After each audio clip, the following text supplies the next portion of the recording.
All right, everybody, welcome to the She Found Motherhood podcast. In today's episode, Dr. Sarah and I, Dr. Alicia, are kind of doing a new thing. We're going to do a Q&A from our most common questions we get asked on our Sunday Q&As on Instagram. So today's podcast, we're talking about spotting, especially in the first trimester. So bleeding in the first trimester.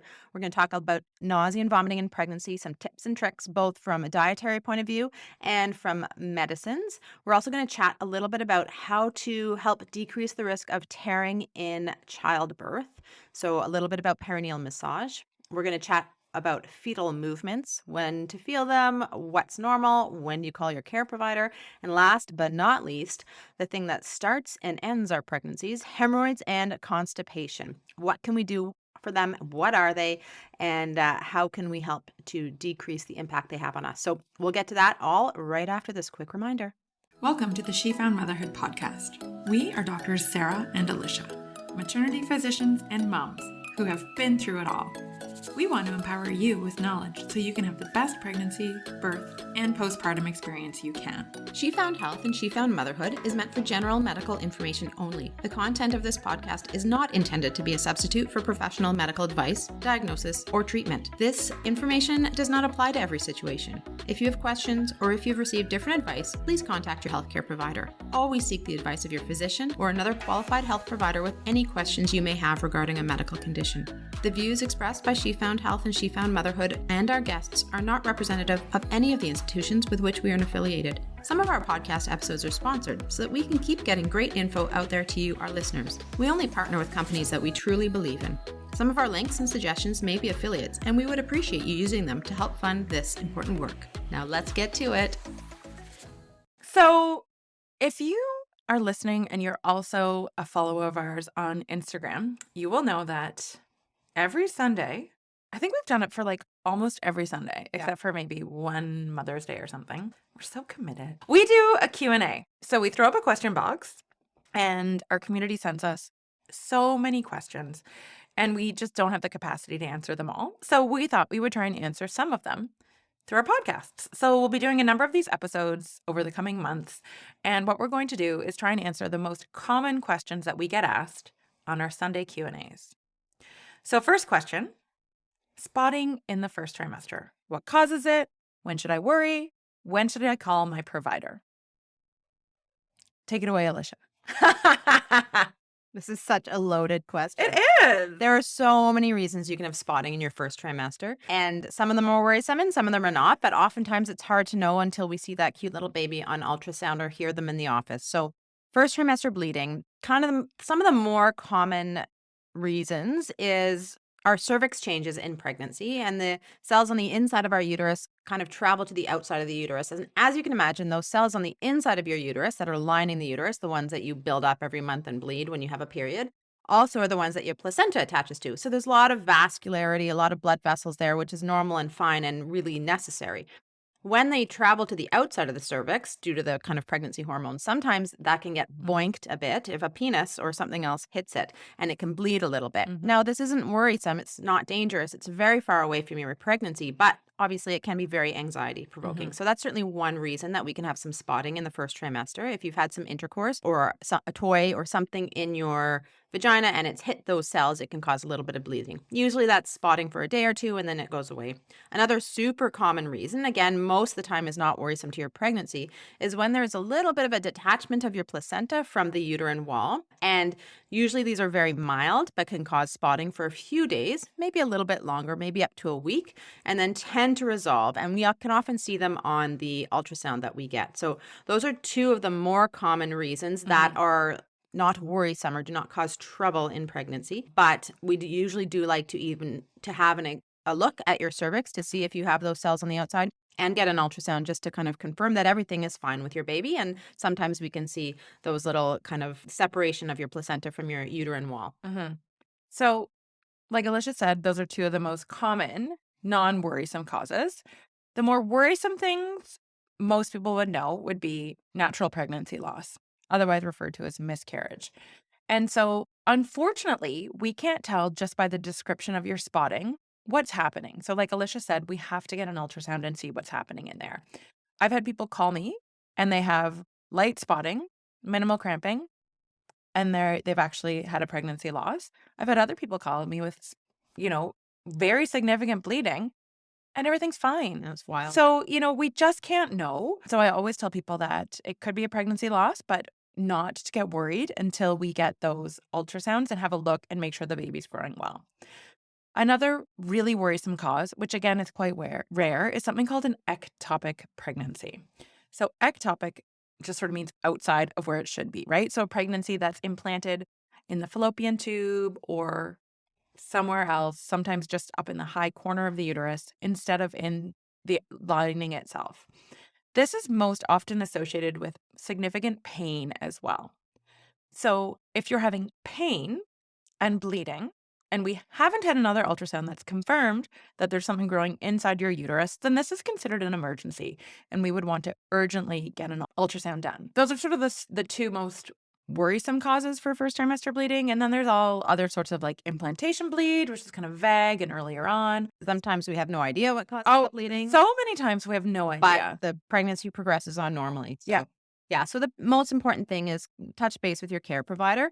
If you are having significant pain with the bleeding, Mm. sometimes it's worth an emergency visit Yeah. if you're close to an emergency, because they Yeah. can have a quick ultrasound to confirm if the pregnancy is in the uterus or not.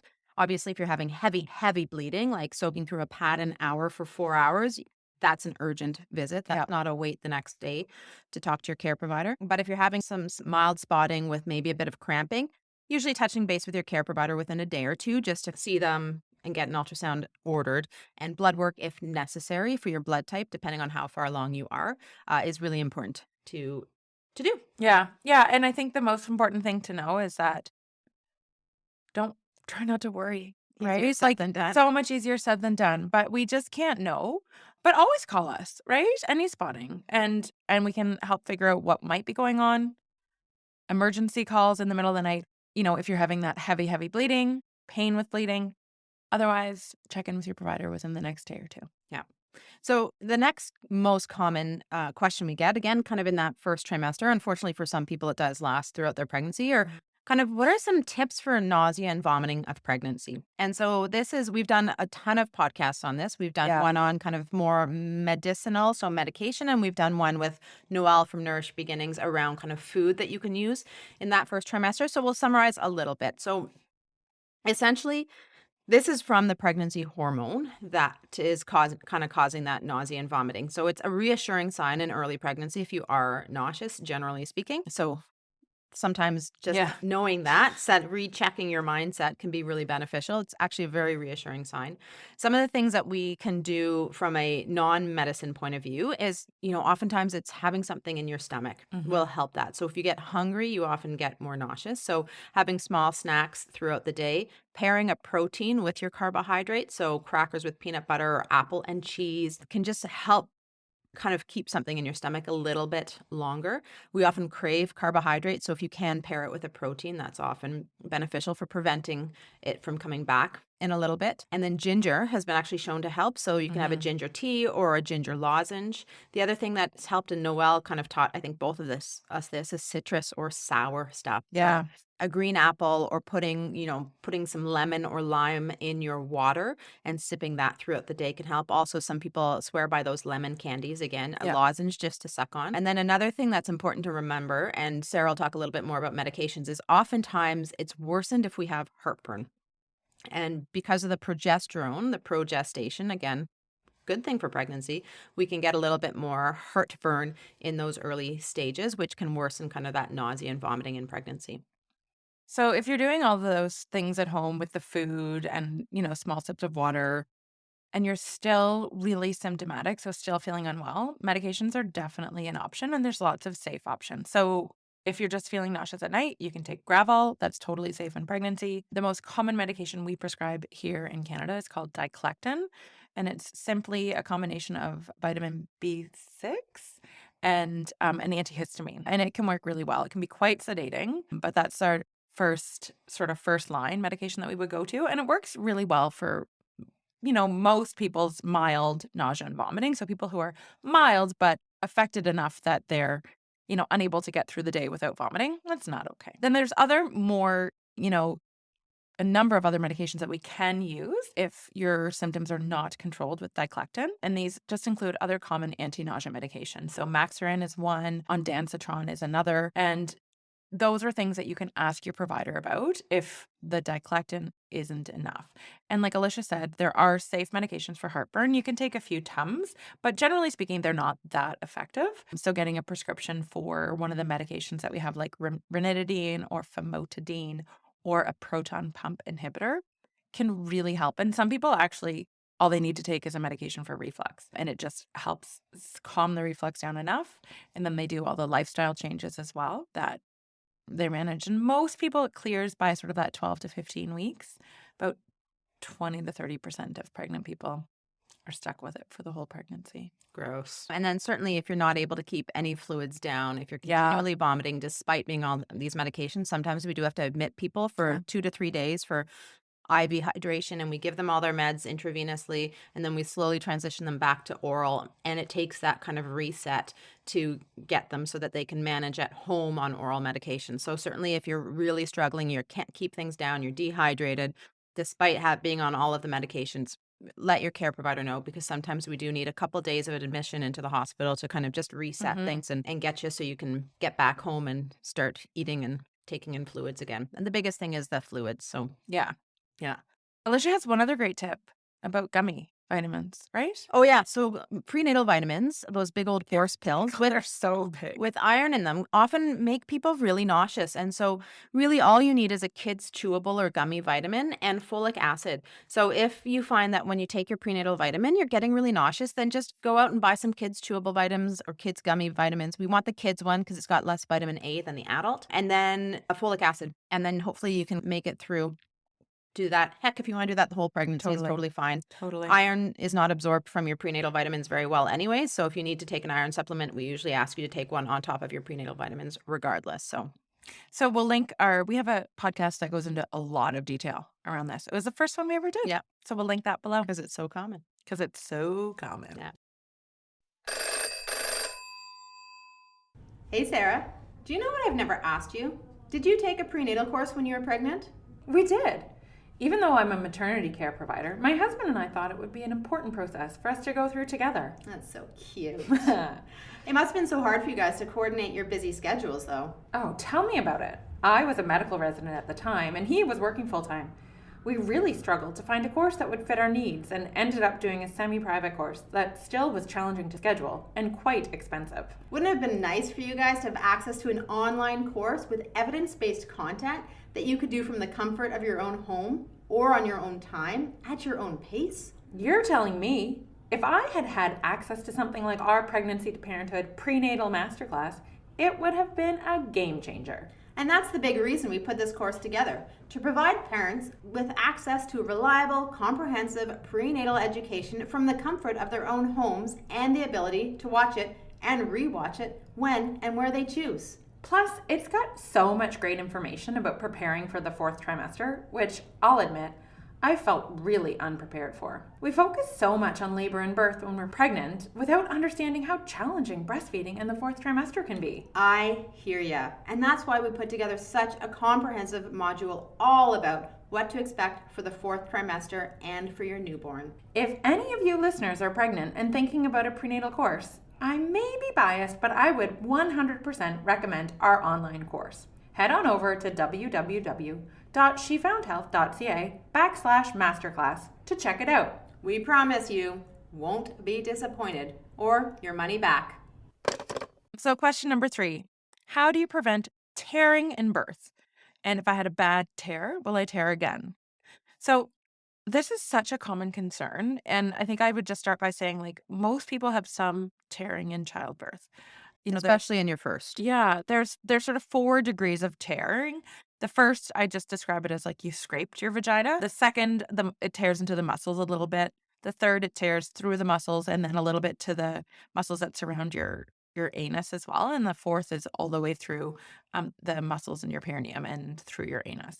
Third and fourth are way less common, and it's the first and second degrees that we see most frequently, especially in your first.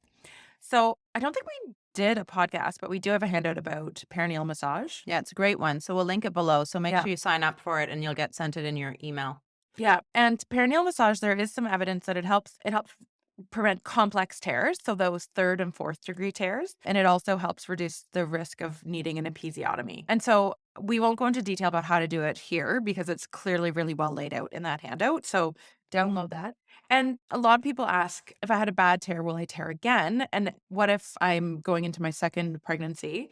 Is there any point in doing perineal massage? The evidence isn't as clear, but I was thinking about this the other day after I delivered somebody whose scar tissue opened up, Mhm. right? And so we so commonly see that, and that the scar tissue just isn't as flexible and as, I don't know the right word. Yeah. So I was thinking, like, there's no evidence, but doing perineal massage might help soften that scar tissue a bit. Yeah, or even just scar massage too. Scar massage, right? Pelvic physio is great Yeah. as well. Yeah. And so if you don't know how to do it or you feel uncomfortable, then go see a pelvic physio and they'll help support you in learning it. And the whole point is that you're stretching out those tissues. So warning, it's It doesn't feel uncomfortable. good. It doesn't feel good. And certainly another thing to think about, if you're a person who has a history of trauma, um, this might be triggering for you as well. So Yeah. so just if you are doing it or you're needing a partner to support you in it and you do have a history of trauma, just go into it a little bit aware of that, and what a great opportunity to talk to your partner about if you haven't. Or if you're going to see pelvic physiotherapists, let them know that you have a history of trauma, and so they'll walk you through it a little bit. I mean, they're always great, don't get me wrong, but it's just nice for us as care providers to know if there's specific things that might be triggering for you so we can try to walk you through it or we can avoid it, right? So it's not something you have to do. If it's uncomfortable for you in a physical or psychological way, then don't do it. That's okay. But if you're looking for something to do and you're able to do it, wonderful. Mhm. But again, we have that great free download, so we'll link it in the show notes below, so check it out. Number 4, fetal movements. So when do you start feeling them? What's normal? What's not? When do I go to the hospital? So again, we'll quickly kind of go through this. Obviously, talk to your care provider because everybody has a bit of a different way that they would like to hear from you about fetal movements. But generally speaking, most people start to feel movements around 16 to 22 weeks. Yeah. Probably more like 19 to 20 weeks for your first pregnancy, a little bit earlier for subsequent pregnancies. But they're certainly not consistent at that stage of the game. And they don't usually get consistent until about 28 to 30 weeks. And so at that point, we start to get people to just be aware of the movement. So we're not talking about doing fetal movement counts all of the time, but being aware of your baby's patterns. And this baby will be different from another baby, and that's totally fine. So if you start to notice that your baby's pattern is XYZ, and then one day baby is much quieter than you expect, that's when we want you to sit down and do a fetal movement count. So this is when you go, you sit down, you put your feet up, you get a cold glass of water, and you really focus on your baby's movement. So you're not watching shows, you're not on your phone scrolling, you're really paying attention to your baby. And you're expecting, most of us say 6 to 10 movements within a 2-hour period. Now, that may happen in the first 15 minutes. If so, great. Get up, be done. You don't need to sit there for 2 more hours. But babies also have sleep-wake cycles that are about 45 minutes, which you'll find out when your baby is born. And so they may be sleeping for the first 45 minutes and then they wake up. So it takes an hour and a half to get those movements. And that's okay. It's okay to take up to 2 hours for those 6 to 10 movements. But if you're not getting them at that stage, that's when you should be calling your care provider. So depending on what your system is where you're giving birth, that might be, I don't know what everybody's system is, but we certainly have an on-call number for emergent situations. So we would consider, not an appropriate fetal movement count after 28 to 30 weeks with a full 2-hour sit down and focus on your baby, an on-call, emergent on-call Yeah. thing, and we'll get you to come into the hospital and have a listen to baby and just make sure that all is well. And if you're really, really worried, then Just come in. just come in. If you're after that 28 to 30 week mark and you have done your 2-hour kick count and you're not getting it, then just come in and be safe about it. Don't Totally. sit around. We'd Yeah.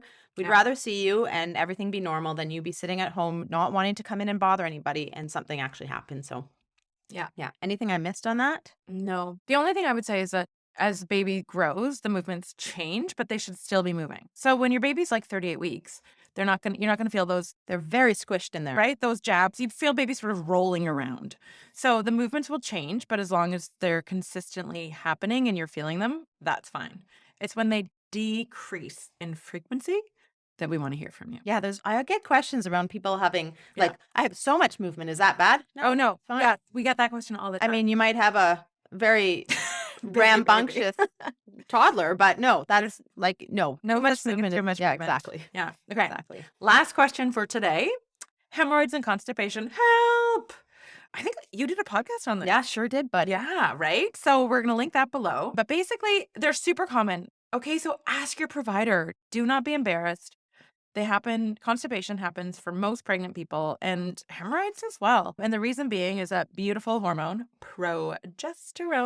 progestation, slows everything down, including your bowels. So that combined with probably as you get more pregnant, you're less physically active, your blood volume increases, if your water intake doesn't keep up, all these things can combine to promote constipation. And then constipation, along with the pressure of your uterus on your veins and your hemorrhoidal venous plexus, causes your hemorrhoids. So, your HVP. right? Fancy words. Everyone has hemorrhoids, by the way. They're just a venous plexus. You're just symptomatic or not. So don't be embarrassed, okay? So tips are just drink water. Drink water until your urine is light yellow to clear is what I tell people.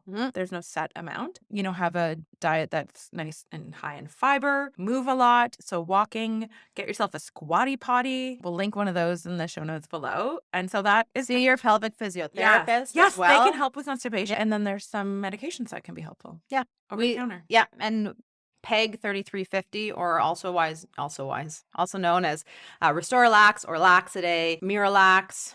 Sure, there's other lax, are totally safe in pregnancy. So chat with your care provider, but that's often our first go-to if extra fiber, extra water, squatty potty, pelvic physio isn't helping. And also a great one to have on hand after. And we actually put them in our nesting boxes, so our delivery box and our postpartum box, because everybody is scared of having those first few bowel movements after delivery. And once you start, if you're breastfeeding or producing breast milk, you're using a ton of fluid. So most people get constipated then as well. So if you want to check out those nesting boxes, check out our website. They're super fun. But yeah, so that's it. In a nutshell, we went through the entire spectrum of pregnancy there. We did. Actually, what a nice order to put things in. Right. We're so clever. Yeah. So we hope this was helpful. If so, and you have other questions, then keep them coming. We love hearing questions, and we'll do like this kind of regular type of Q&A if people find this helpful and we get some good feedback. If you did find it great, head on over to our iTunes page and leave us a review, because that is such a wonderful way for us to know that these podcasts are valuable to people. And share them with a friend. Yeah. Pregnant, trying to get pregnant, postpartum, we cover it all. Thanks for listening. Make sure to check out our website at www.shefoundhealth.ca and to sign up for our community for weekly bump blasts. Make sure to check us out on Instagram or Facebook at she.found.motherhood and head on over to your favorite podcast app and leave a review and a 5-star rating. If you enjoyed this podcast, take a pic of yourself listening to it and share it on social. Make sure to tag us on it so we know to keep making them.